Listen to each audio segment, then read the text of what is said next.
Welcome back to Castaway TV. This is part 4 of the journey of recovery. Man, I'm sleeping the day away. It's almost noon now. In the previous episode, I had gotten no sleep. I slept for maybe 2 hours.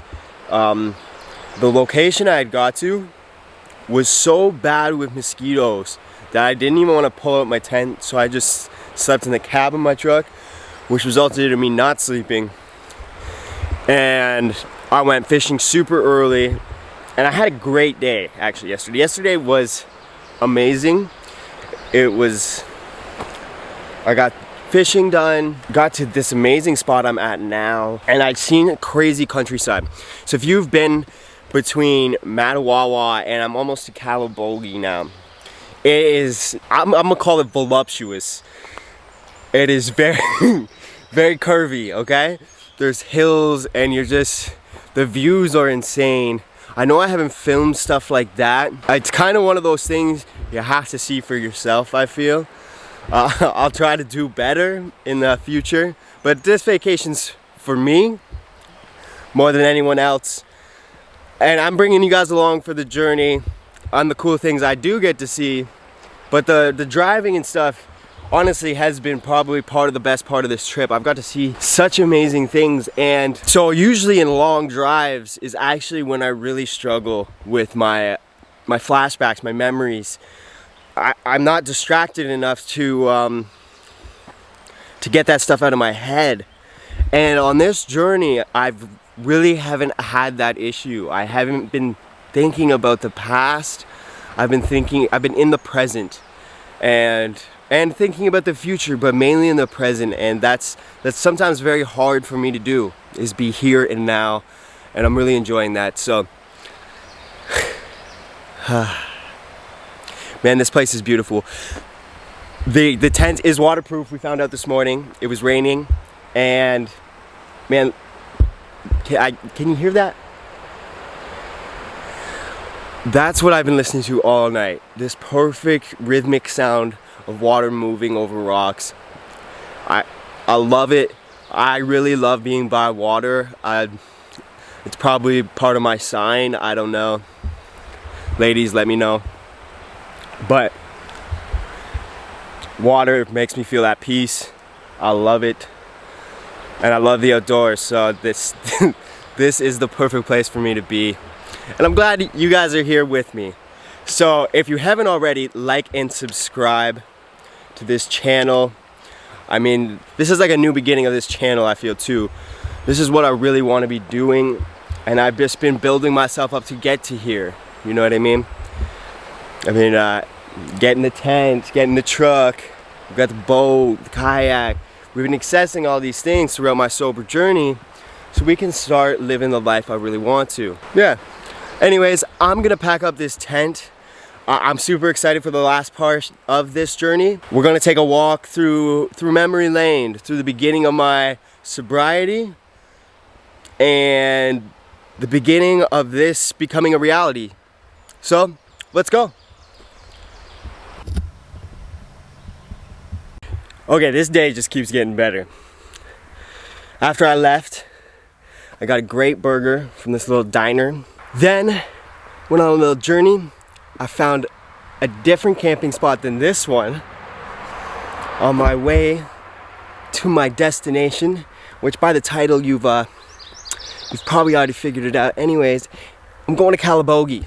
Calabogie Dreamin, baby. Then, bam, baby, bam. A perfect little lake. There's a camping spot right here, and there's another one right across the way. I was literally about to turn around, go the other way. I'm jogging around this lake for no reason, as I'm finding out. But I did find $5, so time is money, baby, and I'm making it. I don't think there's anywhere to go.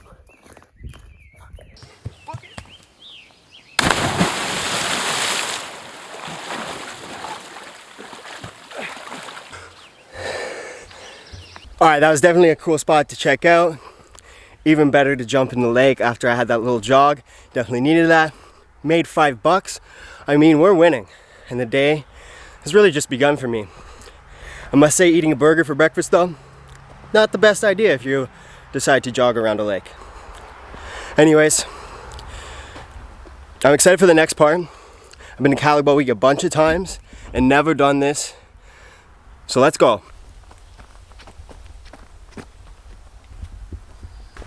Alright guys, so I'm looking for the Eagle's Nest Lookout.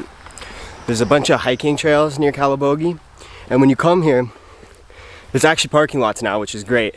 But usually there's people and cars just lined up along the road, and that was even last year in COVID. So it's definitely a traveler's destination, and lots of people come here. But yeah, this is gonna be my first time actually doing this trail. So I'm excited for that. Usually I'm over at the lake trying to fish and whatever else. This is a good day to do it since it's Thursday. There's only like 2 cars there other than mine, and one of them is leaving right now, so I can talk away to you guys and not feel socially awkward that I'm walking around with a camera staring at me and me actually just talking into space. Think about how strange this is. I'm able to trap sound in a silly device, and you're able to listen to it whenever you want. It's kind of strange. There's a bunch of like rock climber pegs in here, so people must use this hill to practice rock climbing. Well, it's not a hill, it's like a cliff, but we're at the treetops.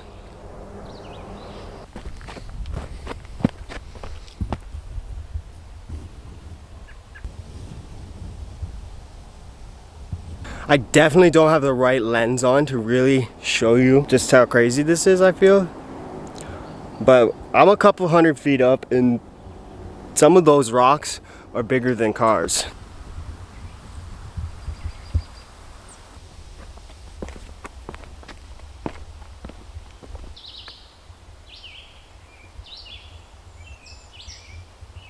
If you guys are looking for a sweater to keep you extremely warm on, on hot summer days going for a hike, go to castawayshopify.com and get yours now.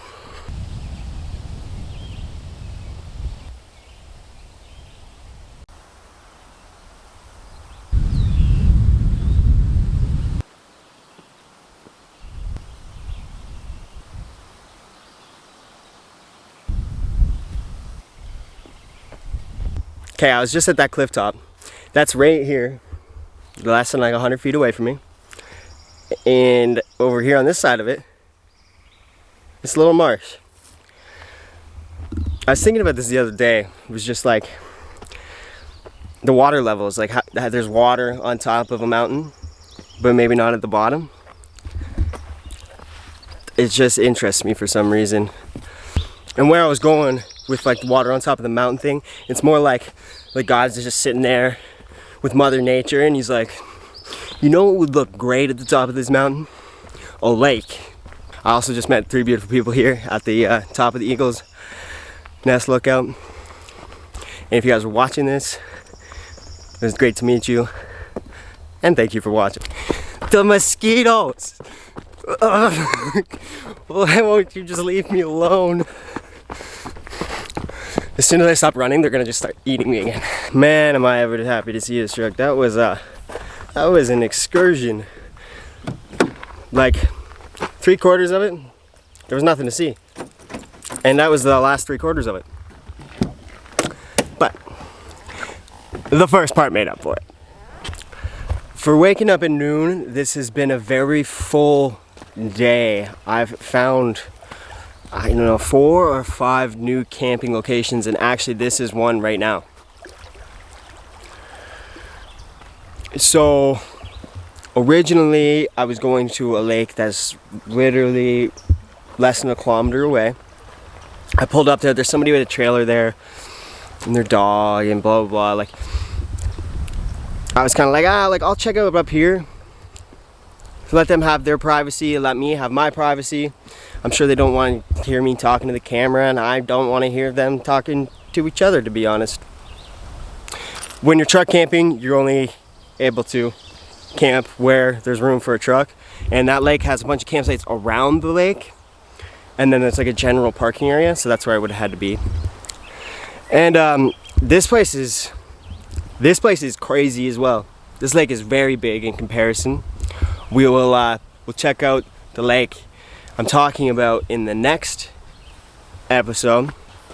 But to close out this video, I'd like to reflect upon what this place really means to me. Calabogie has a very special place in my heart, and I'll show you where in the next episode I'm talking about, but I'll tell you about what it means to me now.